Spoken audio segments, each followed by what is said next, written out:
messieurs, chers amis internautes de Josia Web TV, bonjour et bienvenue dans ce bulletin de l'information de ce jeudi 15 janvier 2026. Voici le sommaire. Observation électorale, la CEMAC dresse le bilan de sa mission et invoque un scrutin globalement tenu dans un climat apaisé. Et en diplomatie, présentation des lettres de créance des nouveaux ambassadeurs au ministre des Affaires étrangères Olusegun Bakare. Voilà pour le sommet. D'autres nouvelles non moins importantes et celles liées à la CAN viendront meubler ce bulletin de l'information. Bienvenue, bonsoir. Et ce communiqué de la Cour constitutionnelle qui vient apaiser les cœurs des Béninois, la Cour constitutionnelle a suivi de près le déroulement des scrutins des élections couplées, les législatives et communales qui ont eu lieu sur l'ensemble du territoire national le dimanche 11 janvier 2026. En raison de leur complexité, malgré les efforts et moyens déployés par la Commission électorale nationale autonome Sénat, des retards dans le démarrage des scrutins ont été enregistrés dans certaines circonscriptions électorales. Dès la mise à leur disposition des plis électoraux, les membres de la Cour, assistés des rapporteurs adjoints, se sont aussitôt mis au travail pour les traiter avec célérité et transparence afin d'arrêter et de proclamer les résultats définitifs des élections législatives au plus tard dans les 72 heures de la date de réception des résultats certifiés par la Sénat. La Cour constitutionnelle rassure ainsi toutes les parties prenantes qu'elle proclamera les résultats définitifs dans les délais légaux. Ce communiqué est signé du secrétaire général de la Cour constitutionnelle, Dr Gani Romuald Irotori. La mission d'observation électorale, la CEMAC, a présenté son compte-rendu à la Sénat hier. Elle estime que le scrutin s'est déroulé dans un climat ou un environnement globalement apaisé, saluant le civisme des électeurs et la responsabilité des acteurs. La mission se félicite du climat de paix et de confiance qui a prévalu, consolidant ainsi les acquis démocratiques du Bénin, souvent cité en exemple dans la sous-région et sur l'Afrique tout entière. Dans une perspective d'amélioration continue, la mission d'observation des experts électoraux de la zone CEMAC formule les recommandations suivantes. Renforcer les programmes de formation et de sensibilisation à l'intention des électeurs, et particulier sur les procédures de vote en amont des prochains scrutins.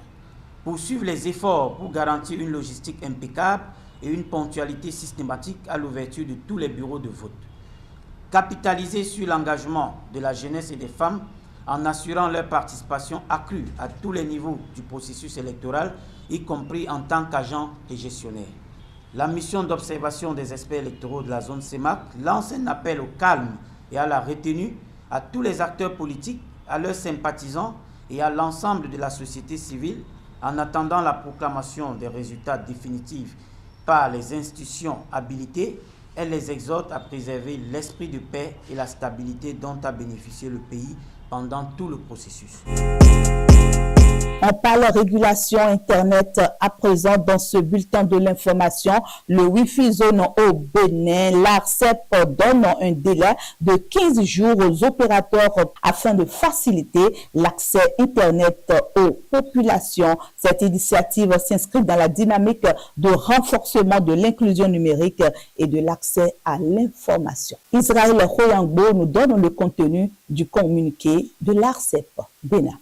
Dans un communiqué d'alerte rendu public, le régulateur rappelle que la vente ou la fourniture de connexion Internet est strictement soumise à une autorisation préalable délivrée par ses soins conformément aux lois et règlements en vigueur en République du Bénin. Or, ces derniers mois, l'ARCEP constate une multiplication des points de vente de connexion Internet opérant sans licence en violation du cadre légal. Face à cette situation, l'institution invite tous les exploitants concernés à se conformer à la réglementation. Un délai de régularisation est accordé jusqu'au 31 janvier 2026 afin de permettre aux contrevenants de mettre leurs activités en règle. Passé ce délai prévu à la CEP, des procédures légales seront engagées pour pouvoir aboutir à des sanctions pénales à l'encontre des exploitants illégaux. L'objectif affiché est clair, assainir le secteur, protéger les consommateurs et garantir une concurrence loyale entre les opérateurs autorisés. Présentation de lettres de créance, le ministre des Affaires étrangères Olusegun Bakari a reçu les lettres de créance de nouveaux ambassadeurs accrédités auprès du Bénin. Cette cérémonie marque le début officiel de leur mission diplomatique. Et une brève dans cette édition. La famille Bada informe le public du programme des obsèques de feu Berthe Bada, épouse du général Bertin Bada, disparu tragiquement lors du coup d'État déjoué du 7 décembre dernier. Les précisions avec Kaline Rodon. Les obsèques de feu Madame Berthe Bada, épouse du général Bertin Bada, ont démarré avec une veillée de prière et de chant depuis hier mercredi 14 janvier vers 20h à Abomey-Calavi au domicile de la défunte Maison Bada. Elles se poursuivent ce jour, jeudi 15 janvier 2026. Déjà à 6h, le recueillement au domicile de la défunte a eu lieu. À 9h30, c'était le lever du corps pour le stade de football MCA Dakasato. 10h à 11h15, le culte d'inhumation toujours au stade de football MCA Dakasato. 11h15 à 11h30, les trois oraisons funèbres. 11h30 à 12h, la présentation des condoléances aux familles éplorées. À 12h, inhumation dans l'intimité familiale. Notons que Madame Berthe Bada est décédée le 7 décembre 2025 suite à la tentative de coup d'État déjoué.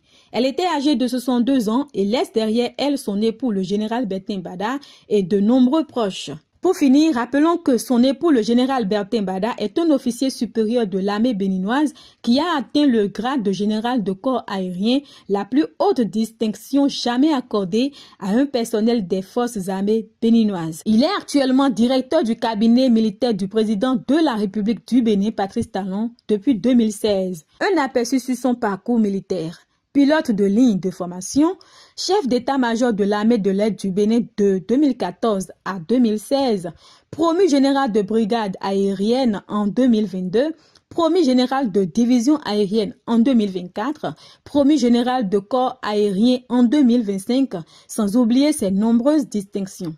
En bref, Bertin Bada est considéré comme un exemple de réussite et de dévouement pour l'armée béninoise. Sa promotion au grade de général de corps aérien est un témoignage de sa carrière exceptionnelle et de son engagement envers la défense nationale.